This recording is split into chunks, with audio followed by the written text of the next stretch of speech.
Salut, voici un tutoriel sur comment utiliser GarageBand par iPad. Quand on l'ouvre, ça ressemble à ça. Pour ouvrir une nouvelle session, appuyons sur le plus.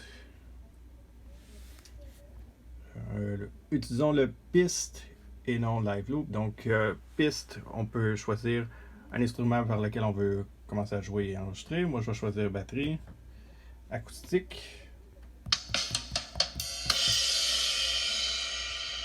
Bon, je vais enregistrer un petit quelque chose juste pour donner un exemple. Comment que j'utiliserai ça par la suite. Je vais appuyer sur le bouton rouge.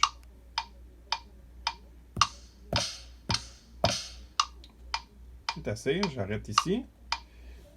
Et juste là, le troisième bouton, il y a l'option pour voir toutes les pistes qu'on aura d'enregistrer. On va écouter en appuyant là. D'accord. Maintenant, disons que je veux seulement jouer une partie puis le doubler, le mettre en boucle. Je double-clique et je touche sur boucle. Et voilà, là, je l'ai pour 8 mesures. Tandis que je parle des mesures, je pourrais avoir plus de mesures si je voudrais, j'aurais qu'à appuyer sur plus. Moi, je ne ferai pas ça aujourd'hui, c'est juste pour donner un exemple. Alors, maintenant, je vais parler un peu de toutes les options qu'il y a ici. Donc, on reconnaît le play, remettre au début, enregistrer, le volume est ici. Disons que je veux entendre ou pas entendre le métronome. L'option là me permet de retourner à la batterie. Enregistrer, c'est juste ici, ou retourner à mon menu de tous mes projets. Donc, c'est ça pour. Si je ne vais pas m'attarder à tous les boutons, mais seulement les plus importants. Il y aura le bouton point d'interrogation pour, disons que je le maintiendrai là, ça me permettrait de voir plusieurs infos pour nous aider. Paramètres est juste là. Et super important, juste ici, ça c'est l'option boucle. Moi je travaille beaucoup avec ça, puis je pense que c'est ce qui est le plus facile pour l'élève en commençant. Donc comme vous pouvez voir juste ici, c'est 1797 sons qu'il y a dans l'iPad de disponible. Par exemple le premier. On le met juste là. C'est juste un effet, lui. Encore juste un effet.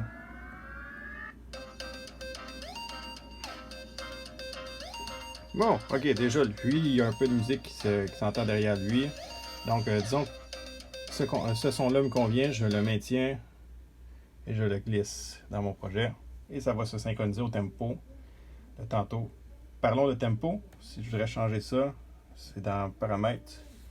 Juste ici, tonalité, etc. On pourrait tout changer ça là. On va écouter ça.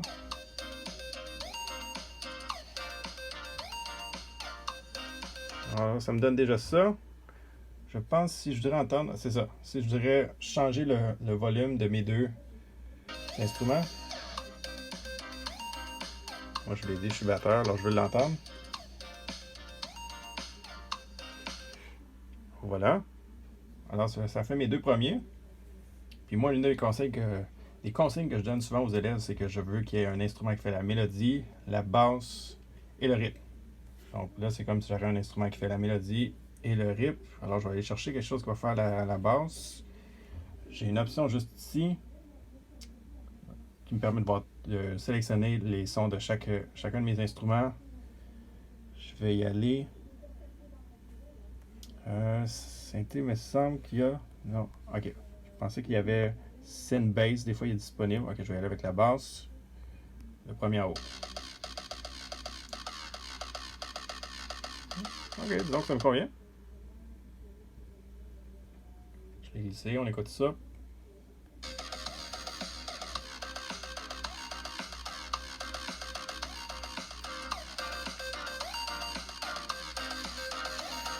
Et par ici, je pourrais entendre seulement qu'un de mes instruments si je voudrais, ou l'enlever.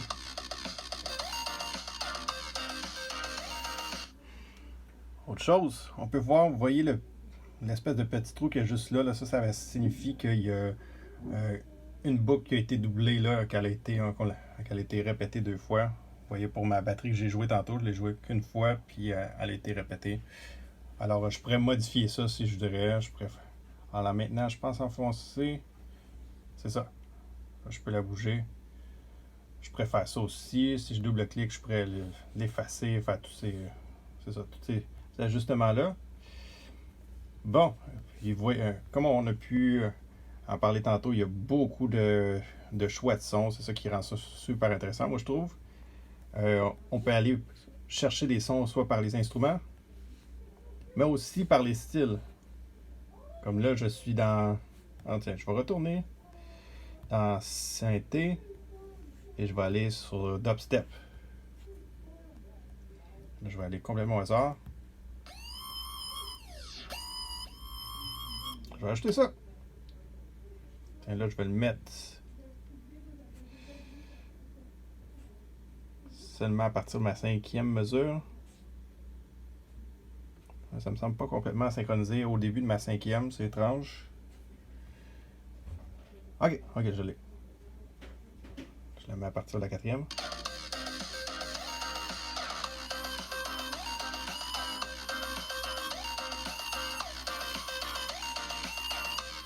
Bon, j'aime pas ça, mais bon, tu vois l'exemple de qu'est-ce qu'on peut faire.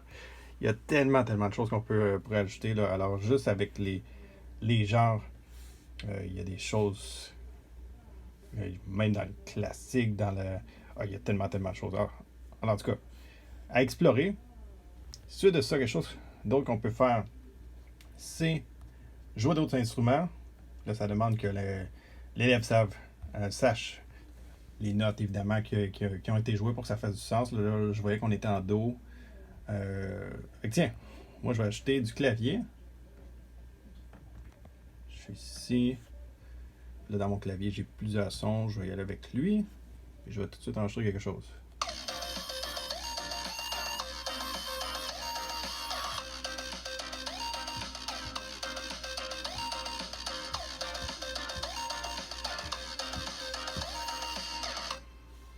J'ai rien entendu de ce que j'ai joué, enregistré, mais apparemment que c'est là. On va aller écouter ça et changer le son pour l'entendre tout seul.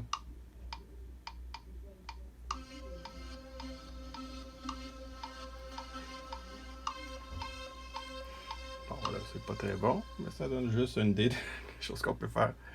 Il faut se rappeler juste à une main. Et une dernière que je veux montrer à tout prix, là, évidemment, il y a tous les instruments qu'on pourrait explorer. Mais quelque chose qui est très drôle, très intéressant, c'est l'enregistrement audio ici. On peut enregistrer notre propre voix. Puis, donc, il y a des effets. Il y a tous ces effets-là qu'on peut utiliser. Ça, c'est l'effet robot. Dreamy, je le connais même pas. Ça, notre voix au naturel, disons. Extraterrestre, etc. Je vais juste en prendre un en exemple. Moi, j'aime beaucoup le robot. Il me fait rire. Ok, je vais lui demander qu'on entende juste lui. Ah, ça me fait penser à quelque chose d'important. Quand je fais l'activité, je demande toujours aux élèves d'apporter leurs écouteurs ou s'ils ont une prise pour qu'ils puissent être à deux, qui sont en équipe, que c'est ça qu'ils puissent mieux s'entendre avec les écouteurs. Puis quand ils enregistrent, ça permet qu'ils n'entendent pas la musique en même temps. Ils vont juste capter leur voix s'ils décident de s'enregistrer par la voix comme ça. Ou tout à coup, ils pourraient même enregistrer un instrument. Ça peut être possible aussi, un vrai instrument qui n'est pas sur l'iPad.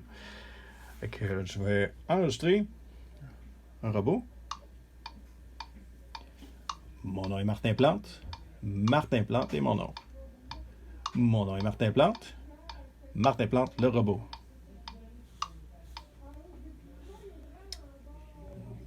Oui. On va entendre. Ça donne ça.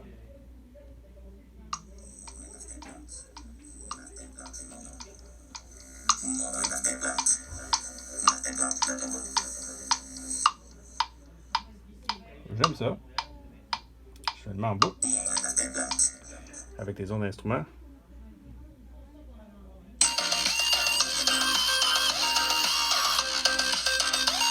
J'aime pas cet instrument-là, je vais baisser.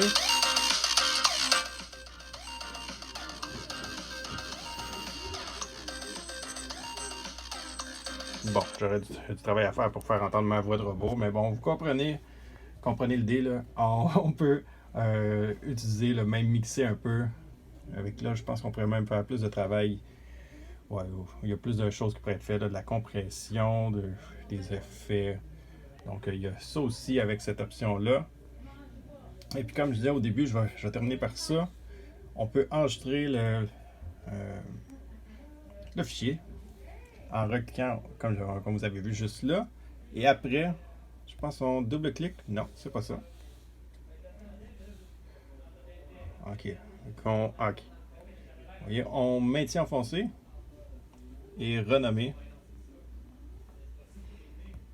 Moi, je vais l'appeler Martin. Jusqu'à présent, moi, ça fait 3-4 semaines que je le fais. Et puis, on se demandait si on aurait des problèmes là, d'enregistrement, vu que c'est les iPads de l'école, si ça allait je sais pas, s'auto-effacer, quelque chose comme ça. Puis il y a même eu une remise à jour, puis c'est étonnamment resté là. Donc là, ça leur permet de retrouver leur projet. Donc voilà, j'espère que ça va aider. Puis si jamais je peux aider encore, n'hésitez pas à me poser des questions. Au revoir!